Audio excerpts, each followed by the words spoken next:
Hello, my name is Linda McGuire, and I am introducing some of the geographics regarding the Samarco dam disaster surrounding microencephaly outbreaks in Brazil.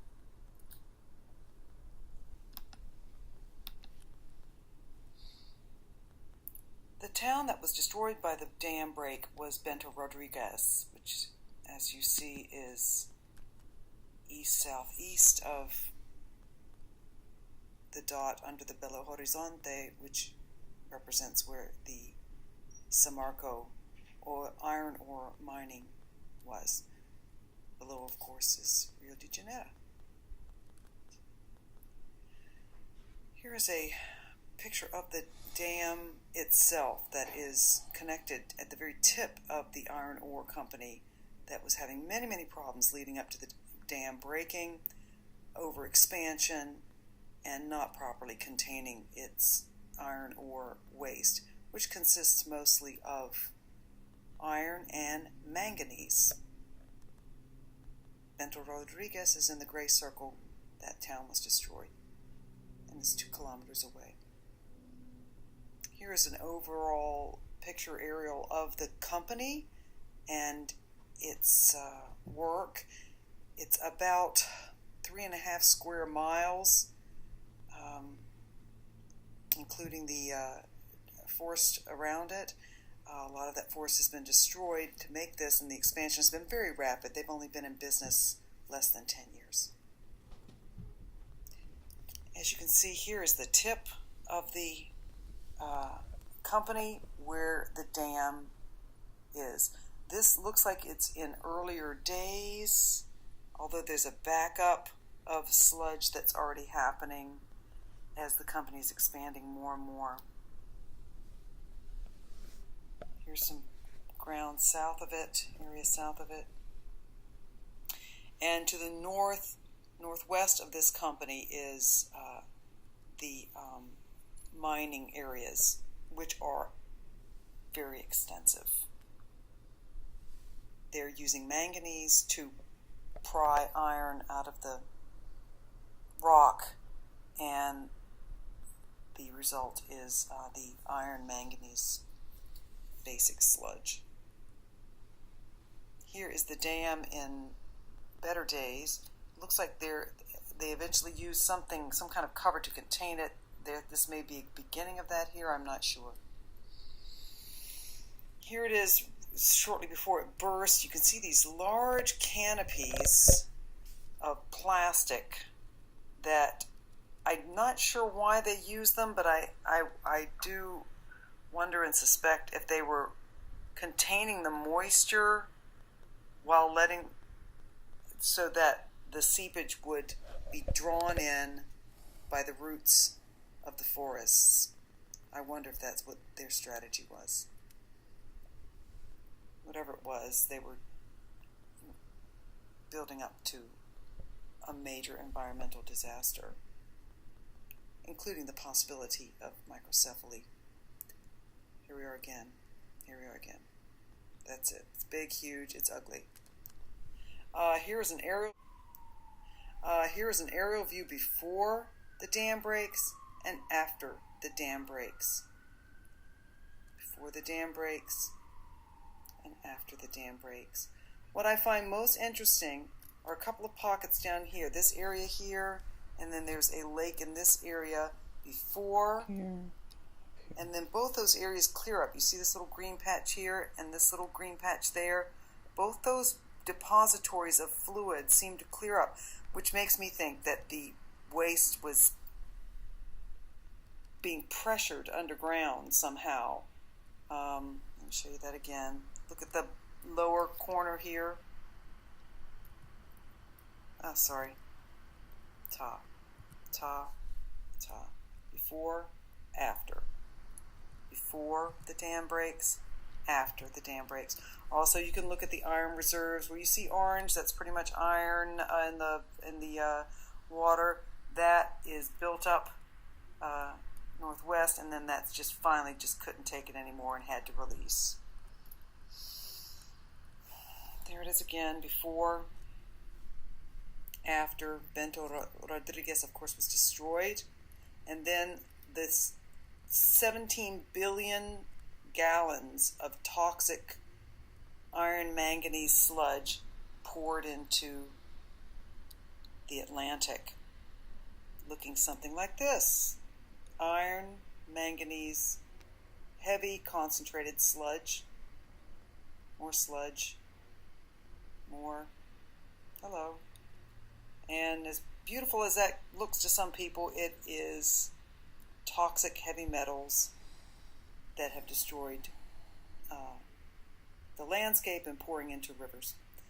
So this is where this took place, and this Rio Doce poured it into the Atlantic Ocean around this point here, where the warm water currents picked it up. Now this is a standard warm water current, but this summer of 2015 was the hottest on record. It was breaking all records. El Nino was the record-breaking warmth. So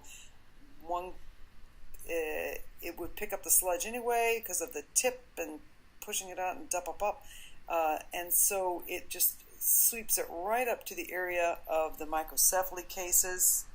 So the dam bursts here, and then the toxic sludge is swept up into drinking water. And it also stays at the surface. Again, these are where all the cases are, right by the more than 50 cases. Boom, boom, boom, boom. These are the hot spots where this sludge was drawn up into this area and likely consisted of the drinking water. This purple area would represent that area.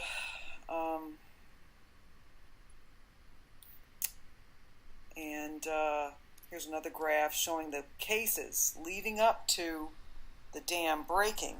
Now these are the cases in these areas to begin with, which were above average.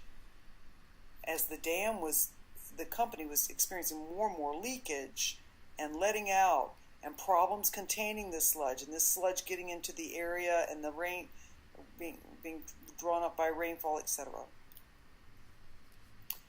And yet there are 0 cases of microcephaly. Of Zika in the years leading up to this.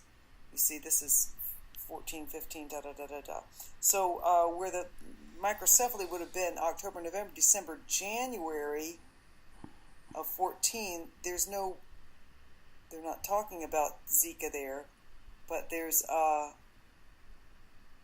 October, November, December, January. So January, there's no Zika. So there's the microcephaly's here. They're saying it correlates with Zika, but there's no Zika during pregnancy. There's no Zika during any of these pregnancies going on. So really, September, October, November, December, from here, all the cases we're looking at now, should have happened, well, I don't get it. I can't quite put that Zika thing into perspective, but I can tell you that Zika is all over the place. And yet the microcephaly is all around this toxic waste spill. There it is again. There's the dam for all of this mining, and there's more mining behind it. This place that's all they do is mine for ore, iron, and use manganese to do that. Right. There it is. It's kind of like a virus on the landscape, really. Once again. So if you look at rainfall around the areas of the microcephaly, I just took this from an aerial. You just notice, what I noticed was that the rainfall hovers here. It's not happening up here. There are no cases. There are fewer cases up here.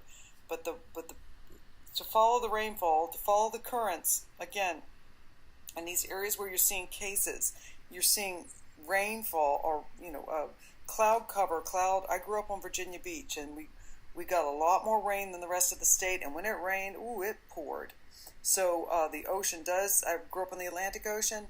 It lifts the ocean humidity up and pours it down right on the shoreline, which is where you see the cases.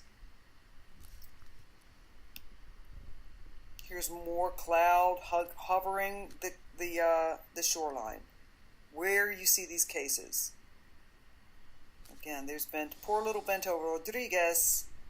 Now you see it, now you don't. And so I believe the Olympics are being held near Rio de Janeiro, and yet, and the water is toxic. There are a lot of sanitation issues there already, and plus this horrific environmental disaster sweeps everything up to settle in the drinking water in this area where the microcephaly is. I will do another talking PowerPoint on manganese, iron, and the possible protective addition of zinc into the picture.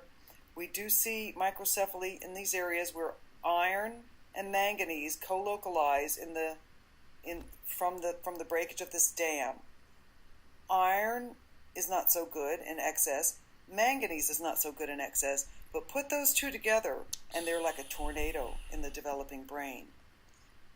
Looking down south, there was another environmental issue at Rio Pardo, which dumped a lot of zinc into the drinking water. And there, manganese and zinc may be a protective factor. We're looking into that. But there's a causation theory here going on regarding iron and manganese causing outbreak of horrific microcephaly in Brazil. Thank you for your attention.